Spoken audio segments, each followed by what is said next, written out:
जय श्री राम, जय श्री बालाजी महाराज। गुरु जी, आप इस पर एक वीडियो बना दीजिए कि कोई भी आत्मा, कोई भी नकारात्मकता या कोई भी नेगेटिव एनर्जी हमारे ऊपर पूरा हक कैसे जमा लेती है। अब हमारे ऊपर पूरा कैसे कब्जा कर लेती है, पूरे शरीर पर कैसे अपना कब्जा बना लेती है और हमारे घर के सदस्य को भी कैसे कब्जे में कर लेती है। तो मुझे बड़ा अच्छा उनका टॉपिक लगा। मैंने उनको कहा कि मैं एक वीडियो बनाऊंगा जिससे हर व्यक्ति इस बात को जान सके, समझ सके और होने से पहले भी वो अपने हर प्रकार के कार्यक्रम को कर सके, ताकि वो इस प्रकार की झंझट से बच जाए।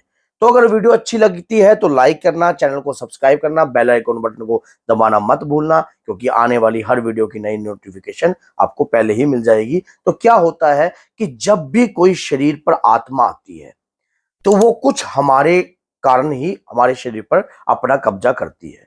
अब आप कहोगे गुरुजी ये कैसे हो सकता है? अब मान लीजिए हमारा तो विश्वास हमारे इष्ट पर पूरा है और हमारे ऊपर कोई आत्मा कैसे कब्जा कर लेगी?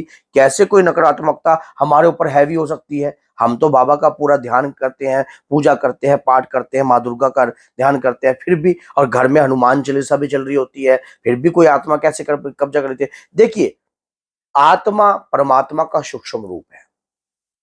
आत्मा परमात्मा का सूक्ष्म रूप है।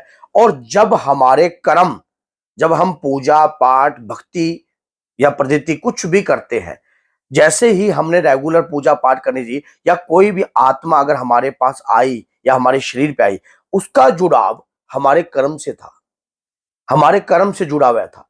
जब हम भक्ति पूजा पाठ करने लगते हैं तो हमारे जितने भी पीछे के अगत रूप के पाप होते हैं बड़ी तेजी से आकर शुद्ध होने लग जाते हैं। तो जो हमारे कर्म में है वो तो हमें मिलता ही मिलता है, लेकिन अब उसके बाद दूसरा कारण क्या है? घर में नियम से पूजा याचना ना चलना। आपके घर में सब काम चलता है, भोजन चलता है, कार्य चलते हैं, हर बिजनेस में आप काम भी कर रहे हो और भी काम कर रहे हैं, लेकिन पूजा का कोई नियम नहीं है। पूजा का कोई नियम नहीं है। घर के अंदर जो है पूजा नियम पद्धति को आप बिल्कुल नहीं मान रहे हो, और घर के अंदर जो है कई बार दुराचारी कार्य भी चल जाते हैं। गलत चीजों का सेवन घर के अंदर होता है, मीट अंडा दारू शराब इन चीजों का सेवन कंटिन्यू चलता है। तो ऐसा घर तो ये भागकर चुनना चाहती है। ये तो चाहती है ऐसा घर, जिस घर के अंदर इस प्रकार का कार्य चली चले, उस घर के अंदर तो ये पनपती है। उस घर में तो बड़ी आसानी से अपना कब्जा कर लेती है, बड़े आसानी से जगह बना लेती है, क्योंकि उनको पता है इस घर में तामसिकता है, इस घर में तामसिकता है, और जहां तामसिकता है वहां हमारा वास है। तो ऐसे घर के अंदर बड़ी शीघ्रता से जल्दी से कब्जा कर लेती है। अब बात रहती है तीसरी। तीसरी बात ये होती है कि हम कई बार हम भगवान पर विश्वास करते हैं, पूजा करते हैं, पाठ करते हैं, उनके नियम भी करते हैं, लेकिन हम उन नियमों को बीच में ही भंग कर देते हैं। जैसे कि मैंने 100 हनुमान चालीसा का संकल्प ले लिया, उसके बाद क्या हुआ, बीच में ही मैंने 10 दिन हनुमान चालीसा का मैंने पाठ किया और उसके बाद मैं करने लगा, उसके बाद मैंने बीच में ही छोड़ दिया। इससे भी कोई नेगेटिव एनर्जी अगर आपके घर में पहले से ही रह रही है, पहले से ही रह रही है, तो इसका मतलब आप उसको पूर्ण नहीं कर पा रहे हो, तो कहीं ना कहीं उसने आपके शरीर को पकड़ रखा है। क्योंकि जो घर की नकारात्मकता होती है या ये कोई संकट होता है, ये कहते हैं कि 5 तत्वों से शरीर का निर्माण हुआ है। 5 तत्वों से शरीर का निर्माण हुआ है। मेरे बगल में एक फोन पड़ा है, इस फोन में एक सिम काम करती है जिसकी वैलिडिटी जो है 2050 है। अब ये फोन जो है डैमेज हो जाता है और उसके बाद जो है ये फोन मर जाता है किस्म का। उसके बाद क्या होता है, इसमें सिम है, लेकिन सिम किसी और फोन में डालकर चलाई जा सकती है। इसी प्रकार से जो नकारात्मकता हमारे घर में पनप रही है या पहले से वास कर रही है, तो आप सोच के देखिए कि पंच तत्व शरीर बना, 5 तत्वों का निर्माण शरीर से हुआ है। 2 तत्वों से भिन्न होने के कारण वो हमें दिखाई नहीं देती है और हमारे घर में उसी प्रकार से कार्य करती है, लुका छुपी कर कर, और हम इस चीज को देखते ही रह जाते हैं। ना ही हमें एंड तक पता लगता कि वाकई में हमारे घर में है क्या। क्योंकि जैसे ही आपके घर में कहीं से लाख रुपया आया, कहीं से 2 लाख रुपया आया या कहीं से कोई भी धन अर्जित हुआ, तो वो संकट जो है आपको, आपके माइंड को आपसे ज्यादा जानता है। इतना आप भी अपने आप को नहीं जानते होंगे, क्योंकि उसने आपके शरीर में जगह बना ली है। अब उसके बाद क्या होता है कि चौथा, किस प्रकार से आपके खान पान के कारण, मान लीजिए आप घर में तो परहेज कर रहे हो, बाहर परहेज नहीं कर रहे हो, बाहर आप तामसिक चीजों का पूर्ण रूप से ग्रहण करते हो, हर प्रकार की चीजों का सेवन करते हो, मान लीजिए कुछ ऐसी जगहों से आप जाते हो, वैसे तो मैंने सब कार्य कर्म से जुड़ा हुआ बताया गया है, लेकिन अगर कर्म हमारे मैले भी होते हैं ना तो वो पवित्र भी हो जाते हैं। तो क्या होता है कि जैसे हम कहीं से टपते हैं, कुछ ऐसे रास्तों से निकलते हैं या कुछ सुनसान रास्तों से निकलते हैं, तो हमारे शरीर में जब विषैले तत्व दिखेंगे तो कुपित वायु जो है हमारे शरीर में शीघ्रता से प्रवेश कर जाती है। उस समय क्या होता है कि जब भी कोई नकारात्मकता हमारे शरीर में शीघ्रता से प्रवेश करती है तो उस समय हमें पता नहीं लगता।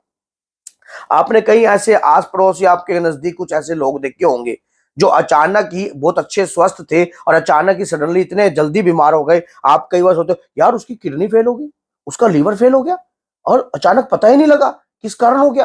क्या पता उनके ऊपर तंत्र किया गया हो, क्या पता कोई मंत्र किया गया हो, उच्चाटन क्रिया की हो, मारासन क्रिया करी हो, या उनके शरीर में असाध्य रोग उत्पन्न किया गया हो, या कोई काली विद्याओं के द्वारा या किसी भी प्रकार से उनके शरीर में उनका पुतला बनाकर कुछ ऐसी क्रिया कर कर कार्य किया गया हो। तो शरीर का किसी भी प्रकार का कार्य कर कर उन्हें डिस्टरबेंस कर कर ताकि जो है उनके घर में नकारात्मकता बड़े सरलता से प्रवेश कर जाए। पांचवा बहुत ही बड़ा है, बहुत ही स्टिक है, बहुत ही लाभकारी है। जिसके घर में कुल देवी देवताओं की पूजा नहीं होती है, जिसके घर के अंदर इष्ट देवता की पूजा नहीं होती है, जिसके घर के अंदर उसके मान लो पितृ देवता की पूजा नहीं होती है, वहां ये जगह बहुत अच्छी तरीके से बना लेते हैं। जो भी नकारात्मकता है उनको पनपने के लिए बहुत अच्छे तरीके से। अब आप बताओ, एक आपके दरवाजे में, घर के दरवाजे में अगर दीमक लग जाए, अगर घर के दरवाजे में दीमक लग जाती है तो आपको पता लग गई है दीमक लग गई है, तो आप उसको कितने दिन तक, अगर आपको पता ही नहीं है, जब तक वो छुपी है तो आप उसको नहीं हटाओगे, लेकिन जैसे ही आपके सामने उसके रिजल्ट आने लग जाएंगे तब आप प्रयास करोगे। अगर हम शुरुआती तौर से ही बेहतर कार्य कर कर चलें तो जो नकारात्मकता किसी भी कारणवश, या जो कारण मैंने 5 कारण ये आपको बताए हैं, या इन कारणों के कारण अगर हम इनको मजबूत कर कर चलें या समझ कर चलें, तो क्या ये चांस बेटर नहीं है कि आपके घर में नकारात्मकता आपकी बॉडी पर पूरा कब्जा नहीं कर पाएगी, अगर ये चीज आप मजबूत करके चलोगे। फिर एक छठा कारण मैं आपको और बता देता हूं, बहुत ही इंपॉर्टेंट और मोस्ट इंपॉर्टेंट है। वो क्या है? अब कोई व्यक्ति अगर इसमें कमेंट कर दे कि आपने उपाय नहीं बताया, उपाय मैंने पहले ही बता रखे हैं भैया, वीडियो उपाय की मैंने पहले ही बना रखी है।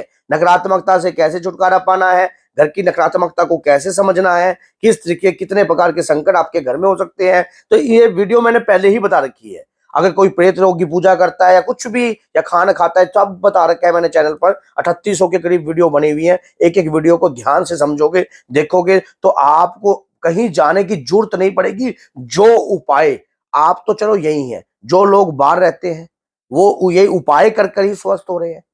उनके फीडबैक मेरे पास ये आ रहे हैं कि आपका अच्छा लगा, कहती मैं आपका हर लाइव देखती हूँ और साथ में हर वीडियो को फॉलो करती हूँ। तो आप सोच के देखिए कि यही बात अगर आपको घर बैठे मिल रही है तो ये बाबा की कृपा है। और इन चीजों को समझकर आज से ही अपने आप को बदल लीजिए, नहीं तो भविष्य में ये चीजें आपके साथ भी होने की संभावना हो सकती है अगर ये चीजों पर आप फॉलो नहीं करते हैं। तो अगर वीडियो अच्छी लगती है तो लाइक कीजिए, चैनल को सब्सक्राइब कीजिए और स्टेटस पर भी लगाइए ताकि 10 आदमी और भी वीडियो को देख सके, उनका भी कल्याण हो सके। तो बोलिए जय सिया राम।